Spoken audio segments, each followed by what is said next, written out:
Wharton is a no-nonsense Yorkshireman who can remove opponents very quickly. Stop! You mustn't turn around. Dave McCann ticks off Seymour Johnson for that. Stop!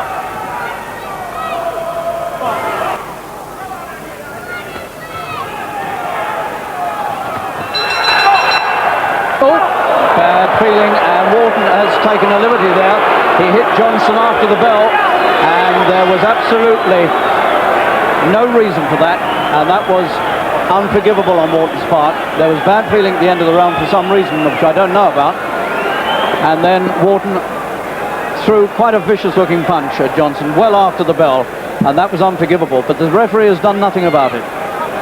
Here it is again. We won't hear the bell on here. That's the stoppage. There's the bell. Oh. He made the most of it, Johnson, to be fair. But nonetheless, no way Wharton should have done that. Henry Wharton, silly boy. That was not the thing to do, and he mustn't go about doing those sort of things, because that will get him into trouble eventually. And he doesn't need to do it. Between these two, and Dave McCann, the referee, is going to have a word with Wharton now, and he's giving him a public warning. He let him have his minute's rest. He hasn't given him a public warning. He's thrown him out. He has thrown him out. He's disqualified him. He waited until the interval was over. Somebody's thrown a program in over my head. We might get a bit more of that. Rolled up newspapers are coming in. The coins will start at any moment. Seymour Johnson is celebrating victory, and Henry Wharton has paid the price of doing something stupid. He threw a punch at his opponent well after the bell. The referee waited during the interval.